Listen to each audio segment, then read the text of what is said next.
Hi, I'm Hobie-Wan. This is American Beach Chair Reading. America. I'm just kidding. It's Red Chair Reading. That's the American River behind me. There are some giant salmon trying to swim up the river to the hatchery. The fish are getting tired. Naturally, Carruthers, tomorrow's White Flower Day at all Macy's. You're not going to make it unless you swim harder. But they don't know it's a hatchery where they're going.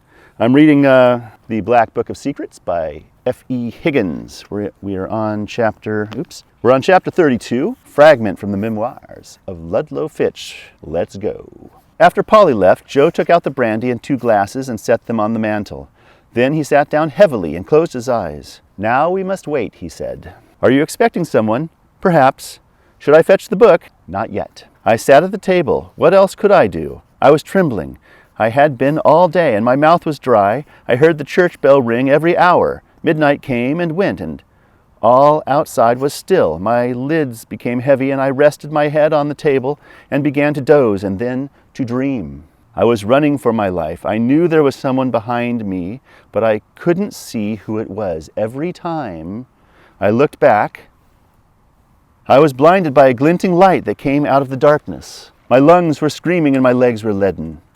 I tried to call out, but I couldn't open my mouth. Pa emerged from the mist again and threw me to the ground and started to choke me.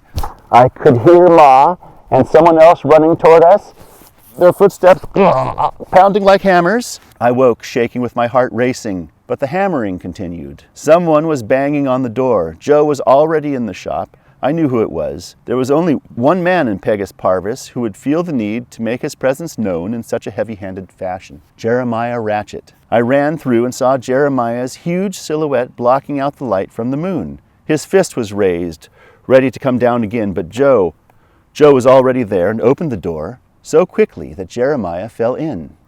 Harumph, he snorted, predictably as he steadied himself.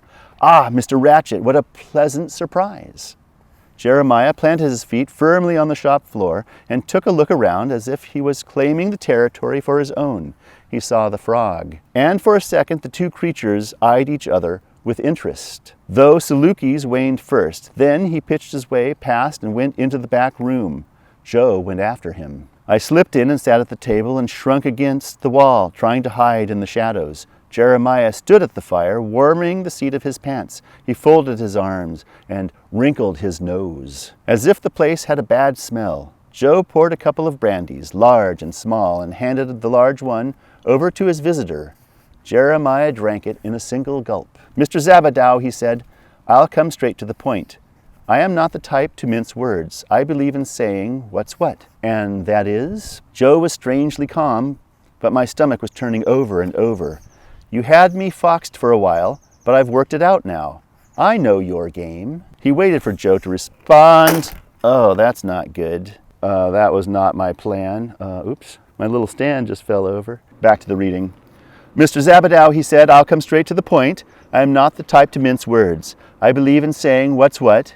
And that is? Joe was strangely calm, but my stomach was turning over and over. You had me foxed for a while, but I've worked it out now. I know your game. He waited for Joe to respond, a smug smile across his cheeks, as if he expected praise. My game? I'll not deny it. You've caused me and my business no end of trouble. At first I thought you were plotting against me. I've seen the comings and goings in the middle of the night. The villagers thought you were some sort of hero, but I couldn't understand why. To me, you were just a nuisance. But now I know what you do, and I'm here because I want you to help me. He seemed nervous, and droplets of sweat oozed from his hairline. He dabbed at them with his handkerchief.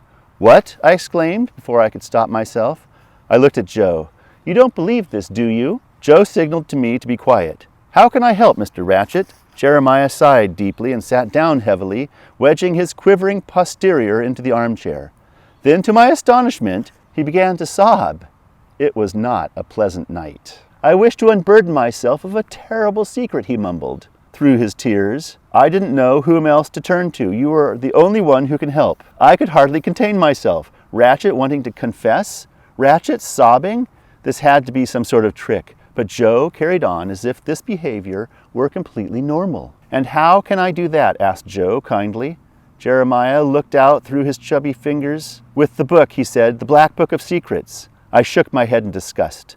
Jeremiah Ratchet did not deserve even a drop of ink in that book. I was about to say as much, but Joe spoke before me. If this is interesting to you, please be sure to boop the like button. You'll help the video spread to other people, and you'll be helping me out as well. Thank you very much. A wise decision, he said. Ludlow, fetch the book, please. I was paralyzed with confusion. Joe was going along with this charade? He was going to buy Ratchet's secret? Why? To blackmail him, like Polly said? Surely Joe would never do anything like that. The book, Ludlow, repeated Joe pointedly, with dragging feet.